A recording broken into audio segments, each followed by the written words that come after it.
Hello, welcome to Monday Night Movie Night. So this is a channel where I, an immigration attorney, typically give out information about immigration law and different immigration topics. But I love movies so much, and there are so many rich, wonderful stories about immigrants in America that I want to also showcase and talk about those immigrant stories and immigration topics within the world of movies and film. And so that's what I do on Monday nights. So welcome to my Monday Night Movie Night. So for the last 4 weeks, it has been Hispanic Heritage Month from September 15th through October 15th. And so, excuse me a moment. Okay, so the focus has been on movies that were about immigrants, about Hispanic immigrants and their families. And so that doesn't mean I won't be continuing to watch and talk about those types of stories, but I wanted to focus exclusively for the last 4 weeks during Hispanic Heritage Month on those types of stories in movies and films about Hispanic immigrants. So tonight's movie is an independent film, and it is about a Chinese family in San Francisco, but they're tracing their roots, and they find out they actually have a lot of history in the South and specifically in Mississippi, and that's where I'm located. And so tonight's movie, Far East, Deep South, is one that I hope you will look up and find. It was on PBS. It came out in 2020. And of course, as you know, we had the pandemic, and they are currently doing a fall 2022 South tour. So they are going all around the state of Mississippi, and then also moving into Tennessee, North Carolina, and then ending the month of October in Georgia. So I'll put the link to their website in the description box, and you can check it out. You can watch the trailer. You can figure out where the screenings are. If you are in any of these states and you want to go see it live, I would highly recommend it. They had their first screening here in Jackson, Mississippi, and the producer was talking about it in person and answering audience questions. And we had popcorn and wine, and it was outside at the Museum of Art in Jackson, Mississippi. It was amazing. It was so awesome. That's where I got that poster. And I got a t-shirt, which I was planning on wearing, and I actually already wore it, and it's dirty, and I should have just waited, and then I could have worn it during this video. But anyways, if you want any of their gear, you can look on their website. One thing I also want to mention to any educators out there, the producer explained that they have made an arrangement where if any schools want to show this film, that they have made a deal where basically there's not going to be a charge, or there's a discount, or I think it's going to be free of charge for the licensing fees. So instead of having to pay fees to have to be able to screen it at a public school, at private schools probably too. I don't know all the terms and conditions there, but basically they made it so that anyone in education can show the movie without having to pay these other fees, which I think is fantastic. And I hope that a lot of different institutes of education, public schools, private schools, colleges, universities, whatever, I hope they do take advantage of that and show it, because it is an important film. It is something that not only follows this Chinese family in their search for their family history, but it also unpacks a lot about the Chinese Exclusion Act of 1882. And as a lawyer in immigration law, I really enjoyed how much they were able to explain how the laws not only impact people at the time it is enacted, and a law is enacted in the United States, but how it really impacts generations of people. And the laws are not only important, but the legislators, the lawmakers are important. So with that said, we have a lot of elections coming up in November 2022. And as a side note, I just want to encourage people who are eligible to register to vote and show up at the polls and vote, because who you vote for is going to shape the laws, and the laws that we make at the local level, the state level, the federal level matter. They impact people in so many different ways. And so I just encourage you to take the time to educate yourself, find out who is running for what types of offices, and register to vote if you're not already registered. Okay, so let's get to it. The movie Far East, Deep South follows this family, the Chu family. And so they are in California, but the boys in this family, who are now adults, are asking their father a lot about their family history because they're Chinese. They want to know more from their father's side about where they came from, their family members, and their father is sort of mysterious about his side of the family and telling them anything really of significance about his own father. And the boys they come upon this photo of a cemetery, of a gravesite of their grandfather, and it turns out the location of the burial of their grandfather is not in China, but it's in Mississippi, right here in the South, in the Delta. And so this sort of starts this whole journey of discovery for this family to find out more about their father's side. And not only do these sons in the family who are eager to know more, to find out so much more, not only about their dad and how he grew up and what he believed, but their father, who is well up in age, and I cannot remember how old he is. He is an older man, but he had believed for his whole life that his father abandoned him, and that his father left China to go to the United States, and just he didn't think that his father cared for him. And through this film, we see how everything develops in the family's discovery of what the truth is and who their grandfather is. And this man, Mr. Chu's father, who was a businessman in the Delta in Mississippi, how much he cared for his son and his untimely death. And so it is not only moving for the audience to see the connections that are made for this man and all of these sort of mysterious things come to light, but also how as humans, we are all very much alike. And at one point in the movie, and I don't want to tell all of the sort of revelations of this mysterious background of the family, but at one point the man says, we're all human and we're all the same, and if you can't see that, then something's wrong with you. And I have to say that I agree with that statement. We are all human.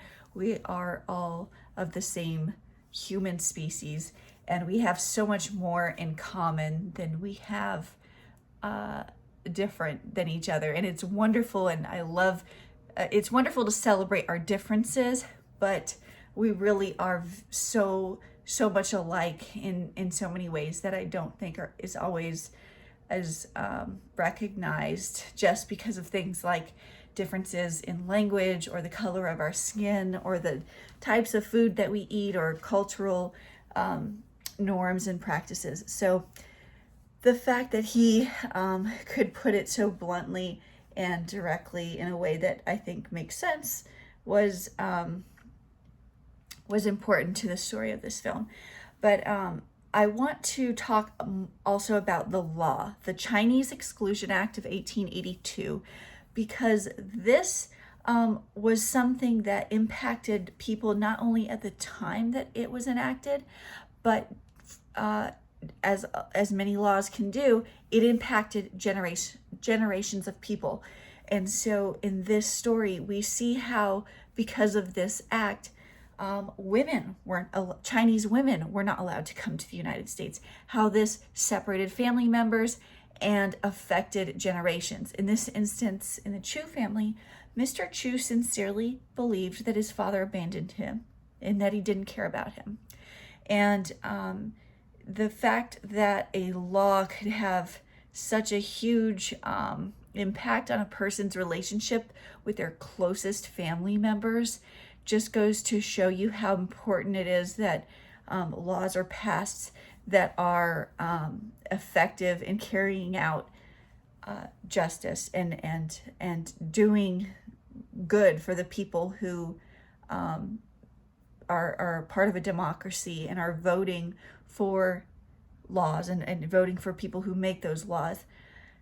And there's quite a few different photos and different parts of the history of the act and how it came about, and even lawmakers later on into the early 1900s who were involved with segregation in the South, and how they actually kind of helped to support things that I'm having a hard time speaking because I don't want to tell everything, and if you haven't seen it, which you may not have because it is an independent film, I want to say just enough for you to be interested in watching it because it is such a great movie. But the point is that laws and the lawmakers who make them can really have a huge impact on our day-to-day lives, whether we realize it or not. And so the family comes to the Mississippi Delta, and they start finding not only just information about their father, or I'm sorry, the grandfather, but a lot more about who he was in the community, what he did, and why he was separated from the father, Mr. Chu, in this story for so long, and what it was about these laws.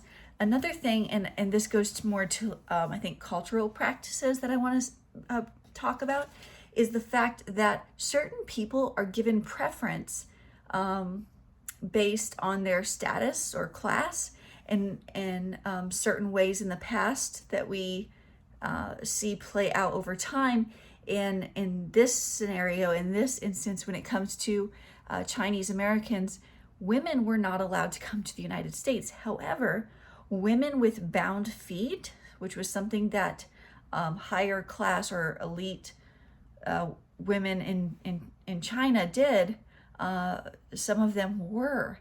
And so the woman that was in the Mississippi Delta that a lot of people in Mississippi remembered, who are still alive and lived in the town where they had a store, remembered her specifically.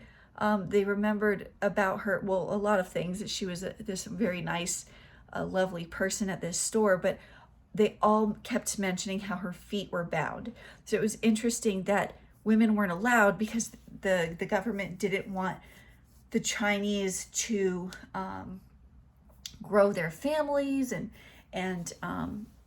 to increase their population in the United States, but they valued the labor of the men and what they did within the workforce here, especially during the building of the Transcontinental Railroad.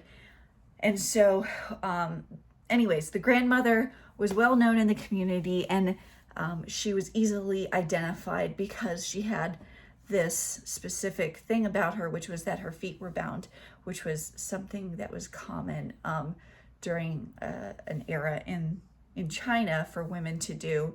It was a certain thing that only certain women did or were able to do. And so there are, even though there are laws that are set up in a certain structure or certain way, we can see how it's not always carried out in a way that applies to everyone fairly. And so I thought that was interesting how women were treated differently, specifically for the purposes of the U.S. government wanting that labor. And then how the law came at the period of time it did in history. So the railroads in the United States, especially the late 1800s, were really important, and having those built at a quick pace was also very important. And then when it was all finished, well, what about these people that helped build it from other countries?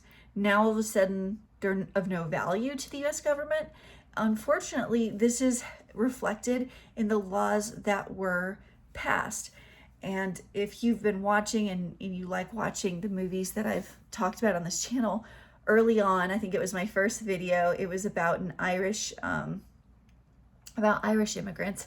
But at one point in the film, one of the main characters, who was played by Tom Cruise, was helping to build the railroad, and we see him in a train car with Chinese and black and white and all in different races, and that's exactly who built our railroad system in America.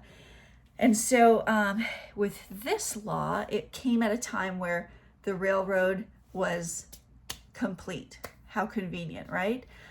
So it's very wrong, it's disturbing, and this is part of American history.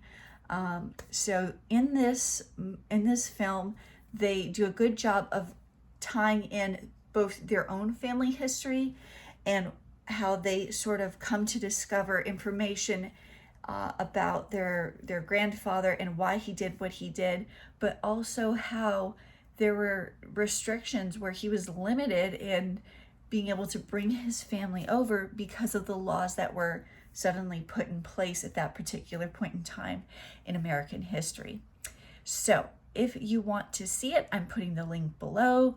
I think they're selling not only the DVD, but t-shirts, and they've got posters and other information, and you can watch the trailer if you're interested to see more about how it was done. But a lot of members of the community were able to come out and talk about the store and about the people who ran the store, but also about how segregation in the South, between when people generally think of segregation in the South in the United States, it is specifically about African Americans and how Black people were treated differently and harshly under these laws during that period of time. And the thought of a Chinese community in the Mississippi Delta is probably something a lot of people weren't even aware of. And even one of the sons in the movie goes, Chinese people in Mississippi? And he's just like, what? He had no idea that they had, that their grandfather was here until they go on this journey. And the idea was that they would just see this cemetery and visit his gravesite, and finding out that there's a whole lot more to the story, and that there are still people living in this small town that remember their grandfather, leads to a lot more discovery. And so it's fascinating and interesting and really moving, and it's touching, because the grandfather, who believed that his father had abandoned him all those years for his entire life, was very closed off into himself, and now he's remembering and wanting to talk about his father, and starts bringing out things that he himself hadn't even seen that belonged to him from his father, including an old, I think it was an 8mm film. And so you get to see clips of that, and then a local museum of the Chinese history in the Mississippi Delta, and the cemetery, and just the history of the town, and how this huge law, the Chinese Exclusion Act, impacted these people. It's incredible. I love it. I thought it was a great documentary. If you like documentaries, or whether you do or you don't, I don't care. I'm still recommending it. It's a great watch. And I would say, if you are in Tennessee, North Carolina, or Georgia, I don't know where they are at this date off the top of my head, but it will say on their tour. Even if you aren't somewhere where you can see it live, you can find it online to watch it. If you are somewhere where you can see it live, I highly encourage it. Independent films don't get all of the flashy advertising that major movie pictures do get. So if you have a chance to go to a film festival or a screening for a film in your area, I highly recommend it if you've never been. It's so much fun, especially when the people who produce the film and direct the film, and in this instance, one of the sons, his wife, who is also named Larissa, spelled the same way as me. I love that because it's not a name I see often, but she directed it, and they had a great crew. You could tell by the way that they interacted and everything. It was fabulous. I loved it. It was so much fun. So go to a live screening if you can, and if you can't, I'll put the information in the description box below. And if you have a story about your own family where maybe you've discovered more information about your past, your family history, US laws, immigration laws, and how they've impacted your family, please share, comment, and I want to thank my subscribers. Of course, I've consistently gained more subscribers, so thank you for subscribing. And if you like this content, please like and share and subscribe. That's all I have for now, and I will see you next week.